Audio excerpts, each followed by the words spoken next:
everybody, Panzer King in the Lion's Den, bringing you another unboxing. A very big box this time. Look how big it is. And we have an empty table. I wonder what this is going to be.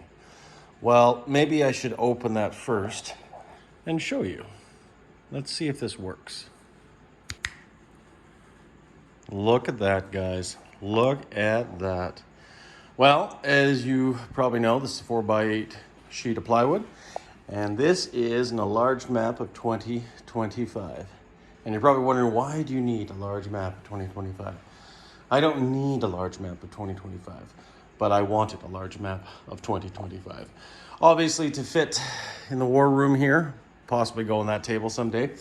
But also, if you look closely here, like if you see some of these randals here, they fit now perfectly covered standard randals. And in areas somewhere on the map, if you do have a lot of units or you don't want to use chips, well, now you can fit everything you want to on there, and you can even get detailed. You can put victory cities down, capitals. You know, you got a little bit more room, space to play with, plan out battles and all that other good stuff, right? So yeah, pretty awesome. I'm quite actually happy with that. But let's show you what else we got. All right, guys. So I just put the other map on, and you can see here for reference how much bigger it truly is, right? Now, of course, you look at these territories. Well, now you actually got room, if you so want, to put these units down here. It's still not the greatest, but you do have more physical room, so they're on the map. Because I find with these jet outs, it can be frustrating when you miss some of the units or you're not thinking about them. And especially over here with Israel, it's still a small sliver, but it's a bigger small sliver. So yeah, very cool, very cool. And actually, I don't know if you can see it on the map, you can see the blue is so much more vibrant. And I don't know if this is an upgraded version of the map or what, but yeah, the colors just seem to have a nicer pop, just a nicer, more vibrant vibe, and I like that actually. I like it a lot. But anyways, let's just see what we got here in these things. Now I think this is everything, but I got a giant bag of goodies here. I think some of this was sent freely to me by Doug from Historical Board Gaming, and a lot of it was what I bought. These dice I bought. I want to beef up my dice supply. I want to have 20 in every box so that everybody, when they come and play, they have enough colored dice to do whatever they need. So, like I say, I like the standard opaque. I love the translucent look and stuff like that, but I prefer just to keep with the setup that I have already. But let's look at this here. Let's look at what we got here. I've ordered some more factories. And of course, you can see I've ordered actually some more aircraft carriers just for my British game. But these factories are for my German, my gray German setup. So I just have them. Different variant of the double factory, but very similar to Axis and Allies. And yeah, it looks like then there's some Ark Royals in there as well. So, and looks like we got some larger factories here as well. But we have over here some Dutch rondels, and these are just to beef up my supply over here as I set up for Operation Crimson Tide. I use the Dutch rondel flags rather than the Air Force randel that they have. So that's a few more. I know General Hand Grenade was asking if I have any of the old ones, but I think I gave them away in some giveaways, unfortunately, so I don't think I have those anymore. But ordered a pile of decals. And I'm not going to get into these too much, but you can see here a lot of the rare 1943 American decals, because I want to do a lot of my American planes and different variants. Like even towards the end of the war, they were using this here in 44, 43, 46. So yeah, definitely excited about that. Cleaned up more decals. I could always use more decals. And look at this. Look at that. Combat arrows. Lots of combat arrows. Super excited about this. Super excited about this. So, in any game you're playing, let's just open this up. We got large ones, small ones. And then we'll open up some of the small ones here. Now, I didn't get the explosion markers. I wanted to just get these because I feel even on maps, like I say, your space is limited, right? And indeed, usually it is. But if we look at here, we want to use that as a combat arrow. It's perfect, right? Just perfect size. And these are the big arrows, right? Of course, on this large map, right? But of course, we have the smaller ones, which are comparable in size. You know, slightly smaller, not atrociously smaller, but you can use them, right? Now, if we go to the same territory on the smaller map, you can see they still work quite well. Now, currently right now, Operation Devil's Brigade is over here on this map right now. And to give you an example, this territory is a little bit different, but let's just, I don't know, use Iran for instance. You can use these combat markers. They still fit quite well. Some of them might be too large or too big, but that's why you have the smaller ones. And they look great. They stand out, they give it a pop, and they're a great reminder. I bought a lot of them because I know I'm going to use a lot of them over here. And even in the Pacific, or not the Pacific, in Operation Crimson Tide, which is going to premiere here in the new year, we have the same thing, right? Non-combat, you know, attacks, whatever, let's just say Africa, you know, it really is handy. You stand out, they do stand out. Of course, there's so much going on, it's hard for anything to stand out. But once again, those are the larger arrows, and this is the 4x8 map. But once again, works really, really well and cool. And especially for naval movements, especially in the big expanses of Russia too, also help if you got a lot of movements there. So yeah. Anyways, excited about that. That is really cool about getting these. I got lots because I just wanted to make sure I had lots. And they are big enough and thick enough. But if for some reason you want to make them even taller, you can glue them back to back, and then you can see how thick and tall they are. And then boom, you know, in comparison to that, and then they will be really easy. But of course, if you have them in a bin and they're all flopping around, you can always see it, whereas opposed to the opposite. And this is also the other nice thing too. If you don't even like the combat marker, you just want the arrow, boom, you know, you can do that as well. So anyways, we got two other mystery boxes in here. I'm assuming maybe this is stuff I ordered. I can't even remember because Christmas has gone by. I've been working long days, cold weather up here, a lot of no heat calls, frozen pipes, you know, standard things like that going on. So there's not too much one person can do except just keep on going, keep on fighting the good fight. And oh, look at this. We have 3D printed pieces in here. That's nice. And we have another box here, which we'll open up. We'll just go for wide shot here. I don't have my knife, as I usually do, but the show must go on. And then we have some more 3D printed pieces here. And what could this all be? Well, Doug sent me some free stuff, as I had mentioned, and I ordered a pile of stuff too. But let's just take a peek and see what we got. This is Chinese nationals. This is something Doug was working on here, and I don't think these are available yet, but I personally requested them because I'm having problems with my Chinese nationalists. And you can see right here, look at that. These are really awesome. Now in comparison, I'm using the old out-of-box historical or Axis and Allies ones, and they can flake off quite easy, you know? See that right there? And this paint is just going to bond better to the 3D printed. And consequently, I'm excited to use these probably for my CCP and KMT. So thanks again, Doug. I think you should be selling them online. People will buy them. Now these are the Chinese communists, slightly different. I don't want to confuse them because their ideologies are a little bit different. Basically the same sculpt, but if you look at some finer details there, look at their belts, you know, similar uniform, but yeah, just different in some capacities, more of a insulated pants, different boots, you know, so yeah, very cool. Very, very cool. Thank you again, Doug. What did I order here? I ordered, oh yes, I ordered or were given, I can't remember what I order sometimes, but these are 3D printed Messerschmitt ME110s, black and white, or black and gray. Gonna have fun painting those guys up. And 1 second.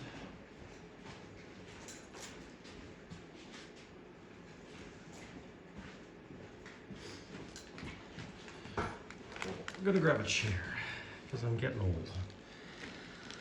I believe this is part of the order I have ordered.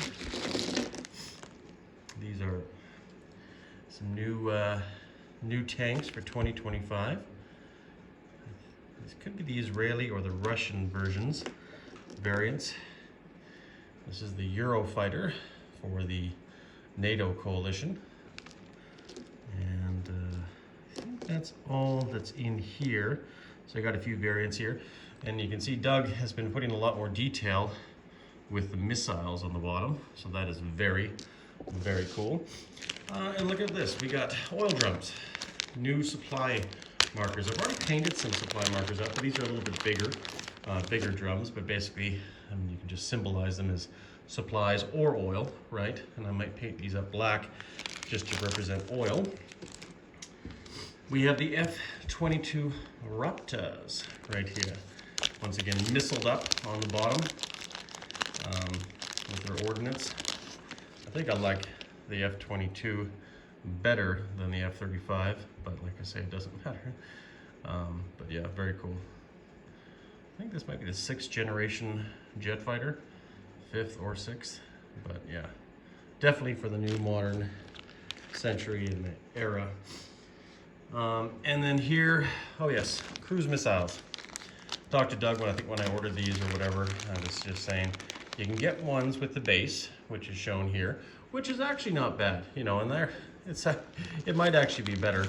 But sometimes, you know, I might have the flight stands on there, and that's why I wanted to order it just as that, because, you know, flight stands, right?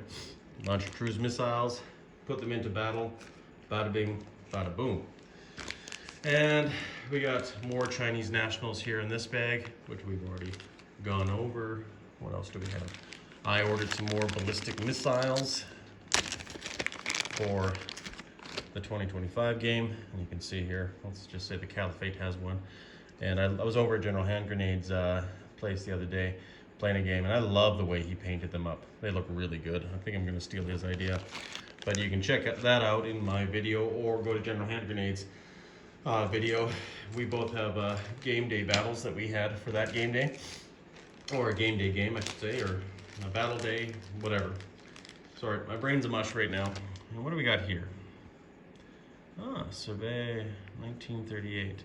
Yes, this is the new coastal defense ship, or I shouldn't say new, but another sculpt for the coastal defense ship. And these are Sweden coastal defense ships. Love the detail on these guys. So nice. Look at that, so nice. Got a little hair there or something. And what else do we have in here? Looks like we got a few things.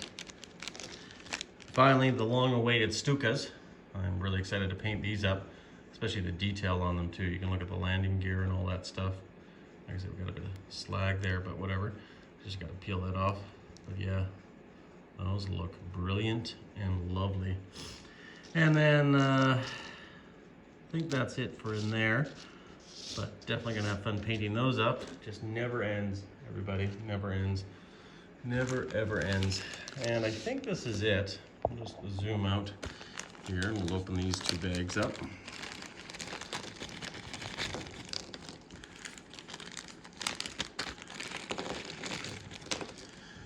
Okay, look at this. This is, well, if you're playing Global War 36, and you got jets. Well, look at this. Look at this. Isn't this pretty? This is the carrier jet plane. Oh, I want to say Phantom now because I've been thinking Phantom, but it's not the Phantom. It's a different name, carrier jet. And I've even forgot the name. But anyways, it's on historical board gaming right now. Once again, I apologize. My name's, or my brain's a mush right now. Just been working some long days. But very cool, and it's designed to go on the carrier itself. as a jet variant if you develop the jet technology. Tsar class cruisers, very excited to get some of these. This is really nice, just to add to the fleet and more detail to the Italian Navy. And we got the bigger variants of the Littorio battleship, which is also very cool. Probably one of my favorite battleships in the Mediterranean during the Second World War. And I don't know if she ever ventured out of the Mediterranean. I think they always stayed close to home to protect their interests. And then we have the Eagle. I'm going to cut off one of these stems here and probably make it a variant of the HMS Hermes, which is basically, for all intents and purposes, a light carrier. Didn't carry many, but the Hermes and the Eagle were very early carriers in the British Navy, but they look so similar. So I'm going to make them light carriers in the game and just kind of take off one stack and make it look more like the HMS Hermes. So that's why I ordered that, a few of those. And of course we got the Stukas in the gray form. You can see the detail just a little bit better. See, I got some slag on there. Take that off. But yeah, beautiful. Beautiful, beautiful, and that's the great thing about 3D printed. You know, they just work so much better, so much better. And I don't know if these are made out of the new resin yet or not, but I know Doug has been designing a new resin for some pieces here. I obviously don't want to break it if I can, but anything with a bit of flexibility sure makes it work, because I know the 3D printed pieces, see, look at that. If I did this on another piece, it would just snap and break. So I know he's constantly innovating, constantly designing to make these things, you know, last longer too, right? Because you drop some of this stuff on the floor, boom, you know, sometimes it just breaks off at some of the weak points, right? And even sometimes the masts too, you know, you buy these things and the darn masts fall off and it kind of just ruins the look overall. So once again, thank you, Doug, for everything you gave me, and everything I bought looks amazing, it looks great. Very happy with it all.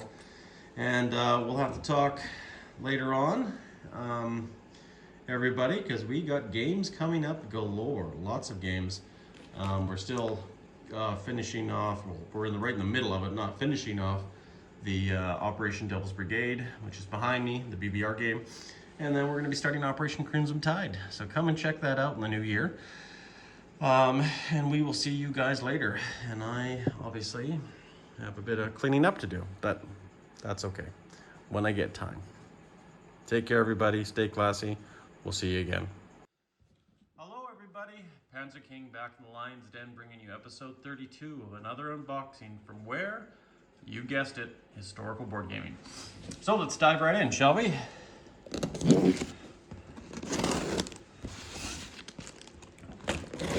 It's close to Christmas, so obviously I've been doing a little shopping for myself, with a little assistance from Doug, because he just keeps on putting really cool sculpts out. So we have some more units here to take a peek at. And I really got to slow down, because sometimes I'm buying stuff and I don't know whether I should stop because I forgot, or you ordered that or not, in between orders, because I got so many little projects on the go. And that looks like everything, guys. So, simple things. Ordered some more mountain chips for more pieces, more colors, more everything. Same with airborne, Marines, and also I'm running low on some of them as well. And last but not least, Cavalry. So I definitely needed those to fill my ranks. On top of that, we have ordered some stickers for this lovely game behind us. That's the Global War 2025. This is going to be put on my boxes. We got the Caliphate, NATO, neutrals, so on and so forth. So that'll be fun to set up. And I also ordered some flags. Different versions of flags, but same thing. Caliphate. And once again, these are stickers. You just put them on your boxes to identify them. And I ordered a backup one as well. And they, once again, go through all the lovely symbols. And on top of that, I cleaned out some USA Marines. I don't mean cleaned out, but I bought more of them for some game ideas I'm designing. So I just wanted a different American sculpt. You have seen this from Historical Board Gaming. It's one of their original American, I believe, Marine sculpts. And talking about 2025, what do we have here?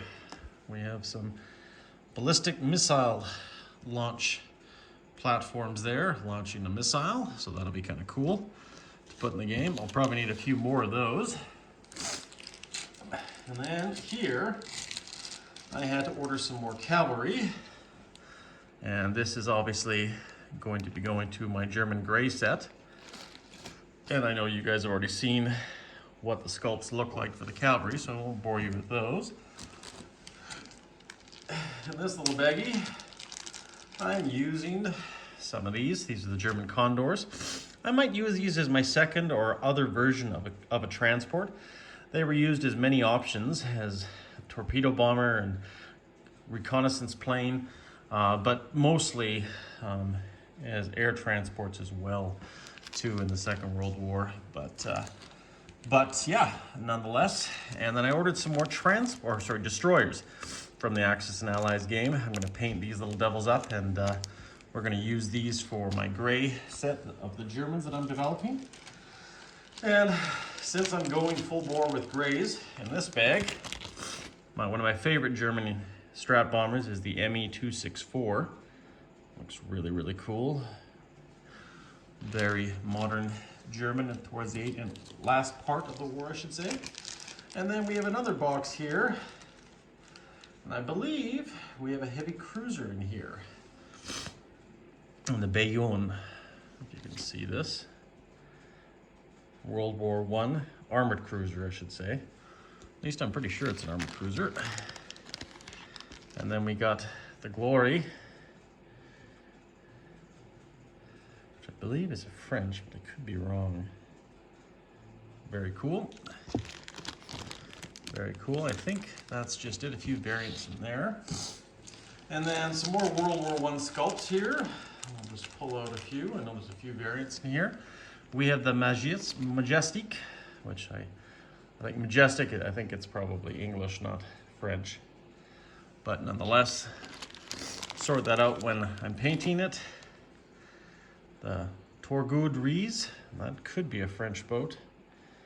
I'm not fully up on my World War I ships, but as soon as I get into the game, I'm sure I will be. I'm sure indeed. And then we got the Radzitski, probably a Russian pre-dreadnought, I'm guessing. Very cool, very cool. And I believe that's it for sculpts in this bag. And what do we got here? All right, we got some more gray transports for my my lovely Germans, as well as some mountain corpsmen, which I'm going to be painting up gray.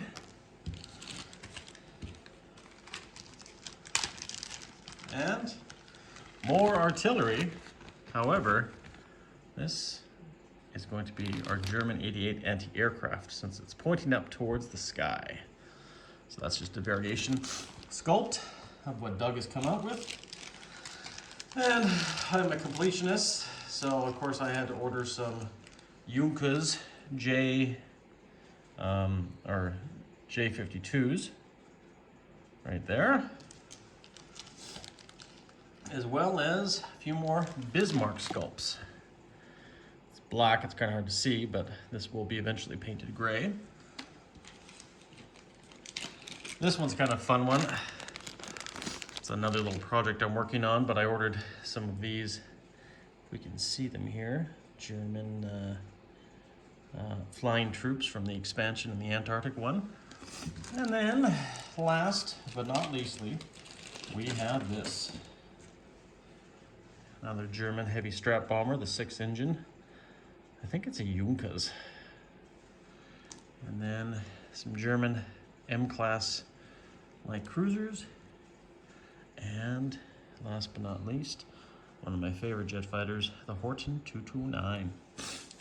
Okay guys, hopefully you enjoyed this unboxing. I'm gonna let you guys go and we will all catch you later. Stay classy.